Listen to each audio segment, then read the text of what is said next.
बच्चों, आज हम पढ़ेंगे आर्थिक महत्व के जंतु एवं उसके उत्पाद। इसके पहले हमने पढ़ा था जंतुओं के द्वारा कौन कौन से उत्पाद प्राप्त होते हैं, जैसे कि विभिन्न प्रकार के जंतु हैं जिनसे हम भोजन प्राप्त करते हैं। इसके अलावा जंतुओं से ही हमें चमड़ा प्राप्त होता है और विभिन्न प्रकार की औषधियाँ भी किससे प्राप्त होती है? जंतुओं से ही प्राप्त होती है। अब आगे देखेंगे इन उत्पादों के अलावा जंतुओं से कौन कौन से उत्पाद प्राप्त होते हैं। उनमें पहला उत्पाद है लाख।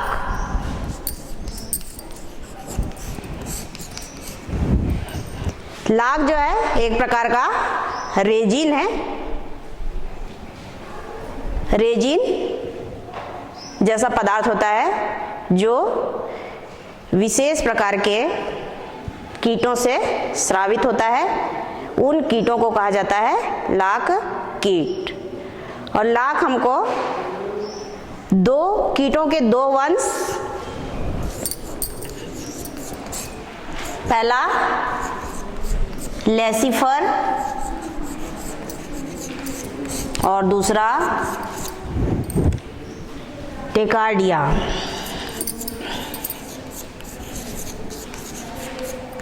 ये कीट के दो वंश हैं, लेसिफर वंश और टेकार्डिया वंश। इन दोनों वंशों के कीटों से हमको क्या प्राप्त होता है?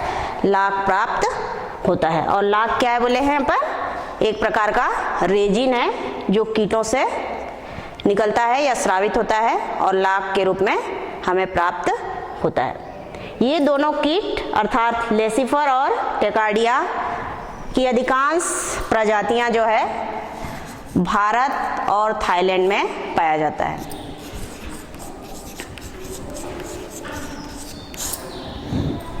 ये दोनों कीट कहाँ कहाँ पे ज़्यादा मात्रा में पाए जाते हैं या ज़्यादा संख्या में? भारत और थाईलैंड में। विश्व में जो लाख उत्पादन होता है उसमें से लगभग 75% भाग जो है भारत में उत्पादित होता है। विश्व में जितने भी लाख उत्पन्न होता है उसमें से 75% उत्पादन कहाँ से होता है? भारत में।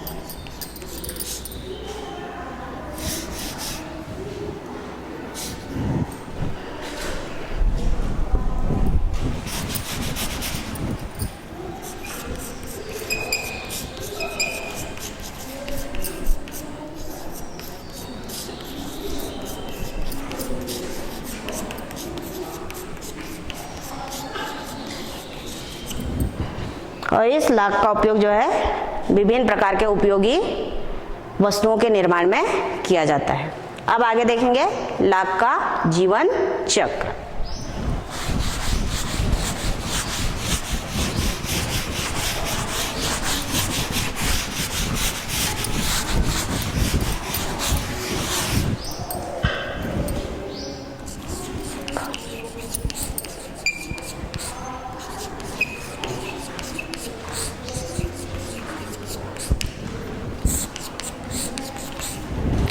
लाख के कीट जिसमें नर और मादा कीट होते हैं वो दो अलग अलग टहनियों में पाए जाते हैं। मादा कीट और नर कीट ये दोनों अलग अलग टहनियों में अलग अलग कैप्सूल या संपुट बनाकर रहते हैं।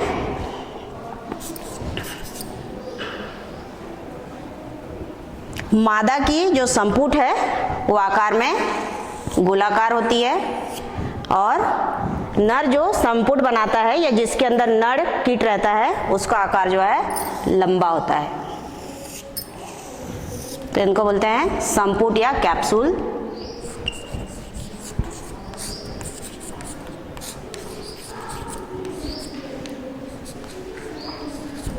और ये दोनों कैप्सूल अलग अलग शाखाओं में बनेंगे या बनते हैं जिनमें ये दोनों कीट जो है पाए जाते हैं। निषेचन के समय जब निषेचन की क्रिया होती है तो इस संपुट से में एक यहाँ पे छिद्र होगा उस छिद्र को कहा जाता है ओपर्कुलम। और मादा के संपुट में जो विशेष प्रकार का छिद्र होता है उसे गुदा या एनस कहा जाता है। तो जब निषेचन की क्रिया होगी तब ओपर्कुलम से नर कीट निकलकर मादा के एनस से होकर मादा कीट को क्या कर देती है, निषेचित कर देती है। उसके पश्चात निषेचन के पश्चात मैथुन क्रिया होती है और फिर नर जो है मर जाता है।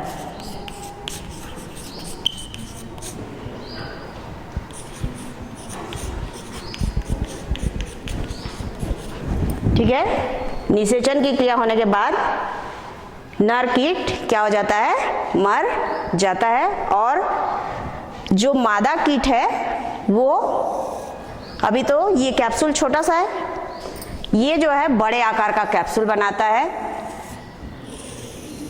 और इस बड़े आकार के कैप्सूल में वो 300 से लेके 400 तक अंडे देता है।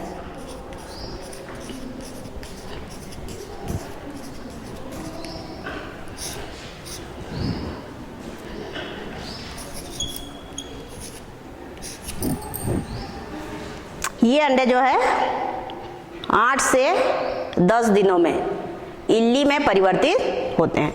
ये अंडे किस में परिवर्तित होंगे, इल्ली में। और ये इल्लियां, सॉरी ना, एक मिनट रुकिए।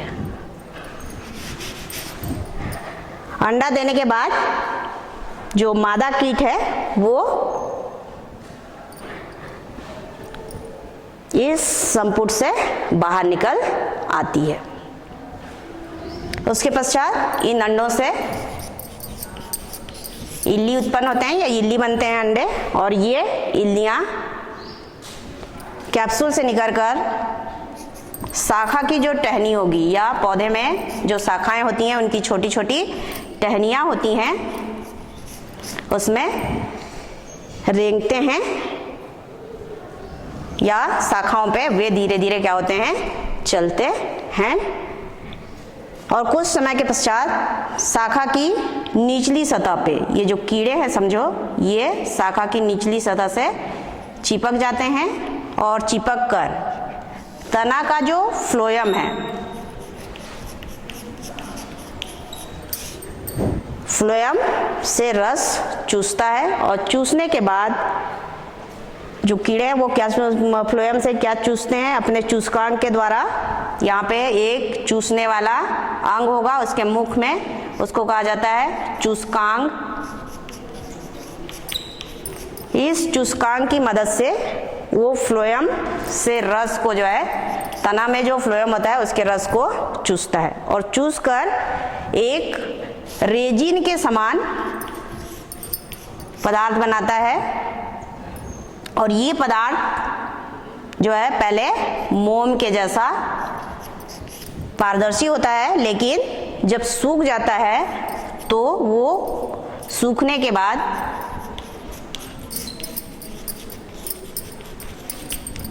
भूरे रंग के पदार्थ में बदल जाता है।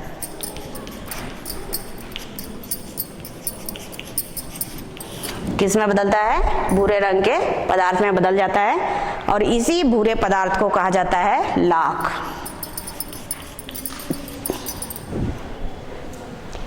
लाख जो है, लाख के कीड़े जो संपुट या कक्ष बनाते हैं, वे कक्ष जो है शाखाओं के ऊपर इस प्रकार से एक दूसरे से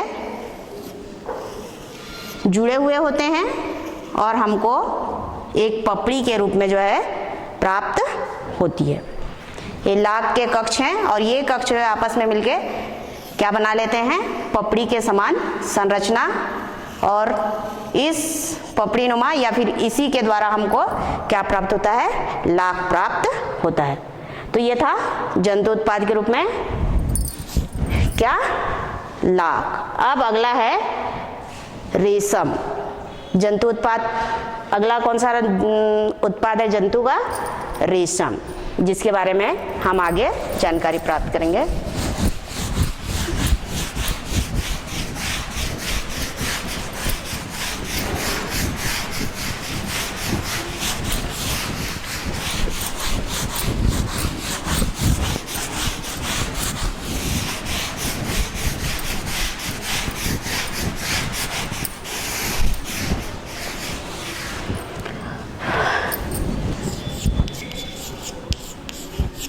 रेशम तथा रेशम कीट पालन।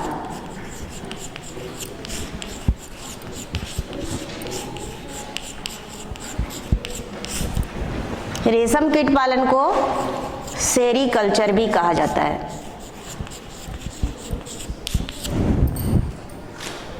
रेशम की विज्ञान की एक शाखा है रेशम कीट पालन, जिसमें रेशम के कीड़ों को वैज्ञानिक तरीके से पालना और उनसे रेशम या धागा निकालना की क्रिया का अध्ययन किया जाता है। उस विज्ञान की शाखा को क्या कहते हैं? रेशम कीट पालन या फिर सेरीकल्चर। तो रेशम जो है एक प्रकार के कीट से प्राप्त होता है, मतलब एक धागा के समान संरचना होती है जो किससे प्राप्त होती है? कीटों से। उन कीटों को कहा जाता है रेशम कीट।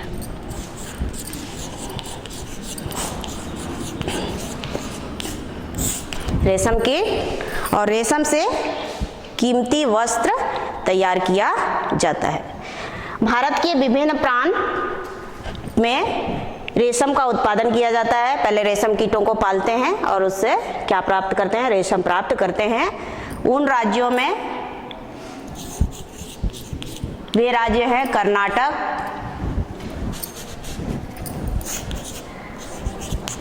तमिलनाडु, बिहार, जम्मू एवं कश्मीर,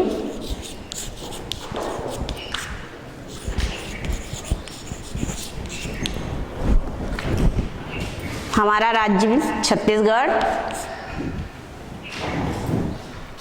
ये सब रेशम उत्पादक राज्य हैं। कर्नाटक में मैसूर नामक स्थान में सबसे अधिक रेशम उत्पादित होता है, अर्थात मैसूर में रेशम का उत्पादन सबसे अधिक होता है, या रेशम उत्पादन में प्रथम स्थान किसका है? मैसूर का। और राज्य के रूप में देखेंगे तो कर्नाटक का। दूसरे स्थान पे कौन सा राज्य आता है? जम्मू एवं कश्मीर राज्य जो है आता है। रेशम कीट कौन कौन से प्रजातियों से प्राप्त होता है वो अब हम आगे देखेंगे।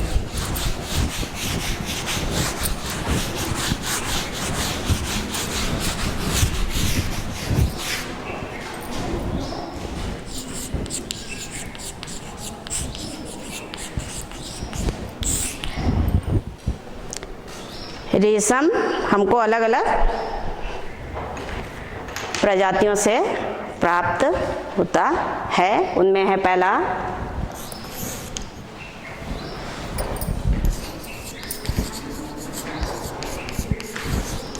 रेशम कीट की प्रजातियां। उनमें पहला है चीनी रेशम कीट।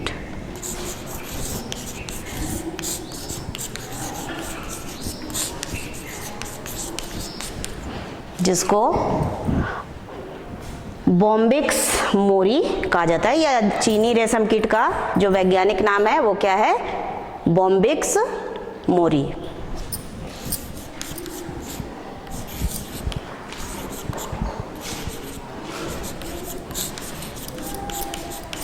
और ये जो है शहतूत की पत्तियों को खाता है, अर्थात इसको कहाँ पे पालते हैं? शहतूत के पौधे में।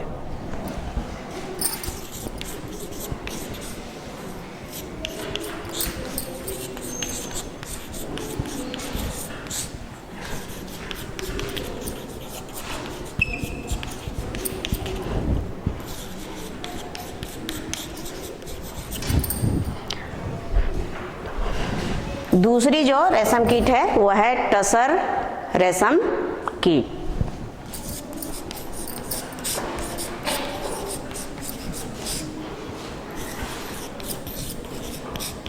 और इसका वैज्ञानिक नाम है एंथेरिया मिलेटा।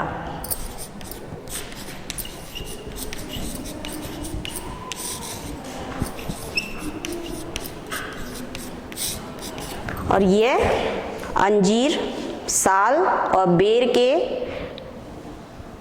पौधों में पाया जाता है, इसलिए अंजीर साल और बेर की पत्तियों का क्या करता है, सेवन करता है।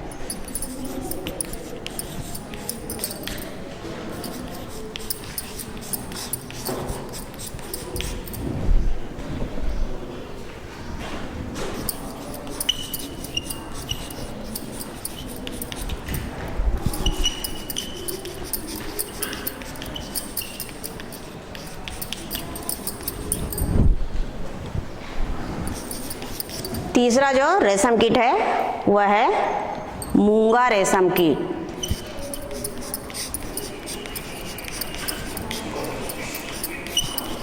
इसका वैज्ञानिक नाम है एंथेरिया असामा।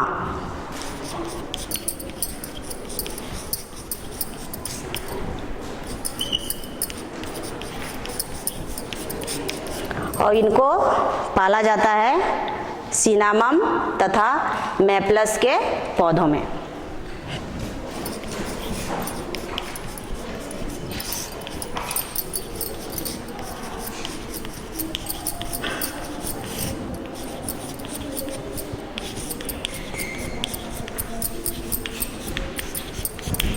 पौधों में इसको पालते हैं और ये उन्हीं की पत्तियों को क्या करता है, खाता है। चौथा जो रेशम का कीट है वो है भूमिकाय रेशम कीट, जिसे एटेकस एटलस कहा जाता है।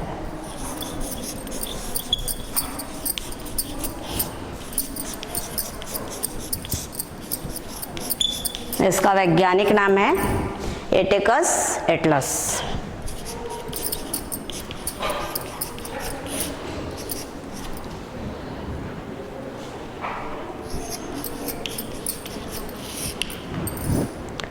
इनको हम पालते हैं अरंड की पौधों में।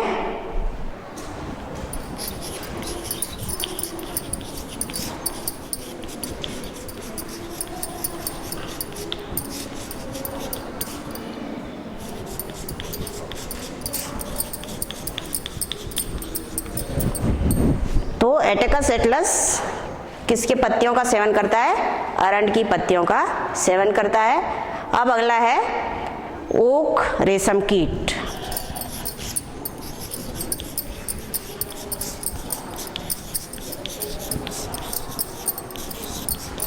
इसका वैज्ञानिक नाम है एंथेरिया पर्नी। एंथेरिया पर्नी।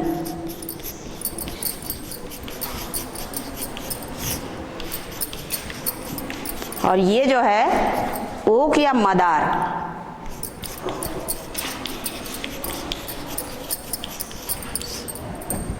ओक या मदार के पौधे में इनके पालते हैं, और तो ये इन्हीं के पत्तियों को भोजन के रूप में ग्रहण करता है।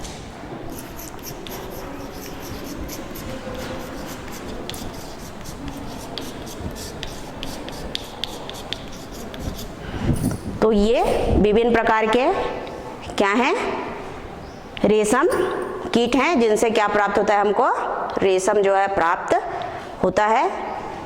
अब इनका जीवन चक्र और रेशम कीट का पालन कैसे होता है वो देखें।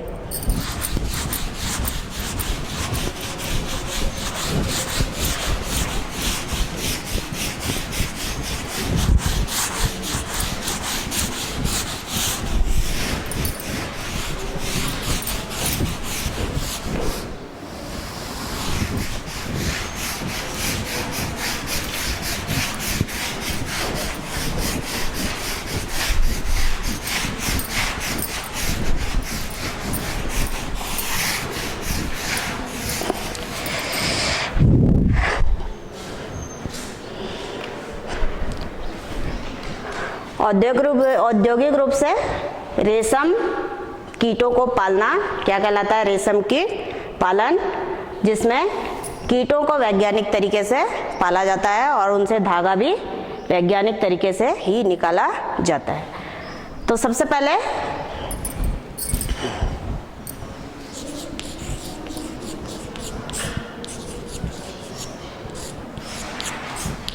जीवन चक्र में रेशम कीट नर और मादा दो अलग अलग होंगे।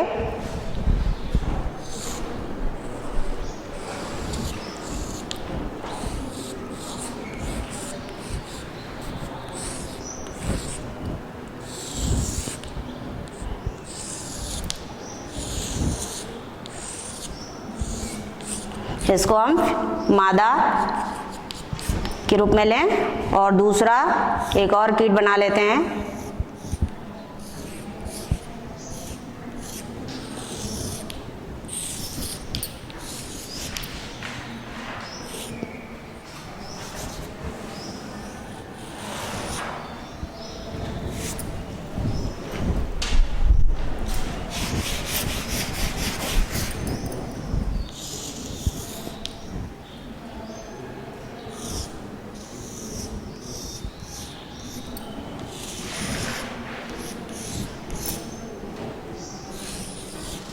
इस कीट को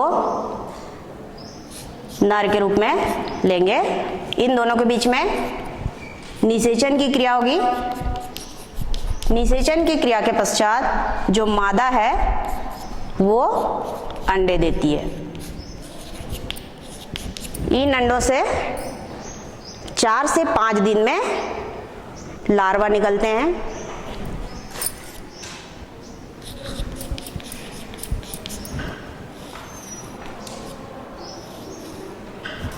इन लार्वा के चूसकांग जो है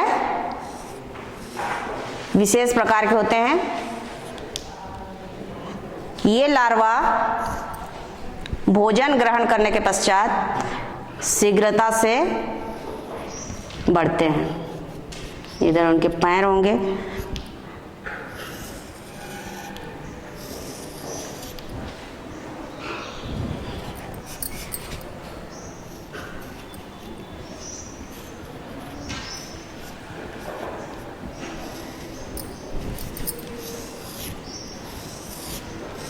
ये कीड़ा जो है 10 से 15 दिन में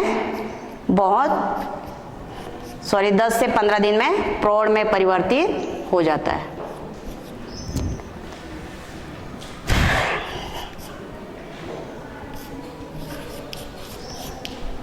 ये जो लार्वा हैं वो जिस पौधे में पाए जाते हैं उनके पत्तियों को भोजन के रूप में ग्रहण करते हैं और भोजन के रूप में ग्रहण करने के साथ ही साथ इनके ये जो मुख है उसके निचली सतह से लार के समान पदार्थ निकलता है। लार के समान पदार्थ निकलता है और वो पदार्थ जो है सूख कर धागे के समान संरचना में परिवर्तित होता है और इस कीट के चारों ओर एकत्र होते जाता है और इस प्रकार एक गोलाकार संरचना प्राप्त होती है। उस गोलाकार संरचना को कहा जाता है कोकून।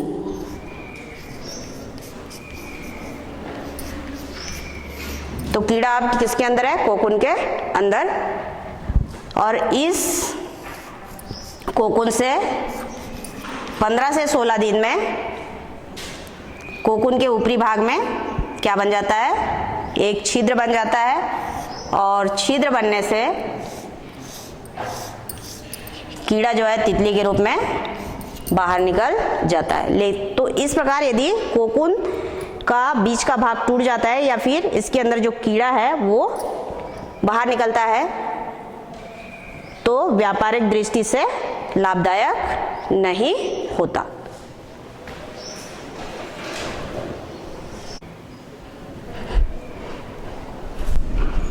तो बच्चों, यदि कोकून से रेशम का कीट यदि तितली के रूप में बाहर निकल जाता है या प्रौढ़ कीट जिसको कि हम तितली के रूप में जानते हैं वो निकल जाता है, तो व्यापारिक दृष्टि से जो धागा प्राप्त होता है वो लाभदायक नहीं होता।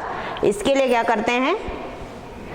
उन्नत किस्म या अच्छी क्वालिटी का धागा प्राप्त हो, इसलिए कोकून से कीड़ा निकलने के पहले ही, मतलब ये जो कोकून बना इससे कीड़ा के निकलने के पहले ही इनको तोड़ लिया जाता है या एकत्र करते हैं पौधों से और इसको पानी में उबालते हैं। पानी के साथ कोकूनों को क्या किया जाएगा? पानी प्लस कोकून, इसको आप गर्म करोगे। गर्म करने से कोकून के जो कीड़े हैं वो क्या हो जाते हैं? मर जाते हैं।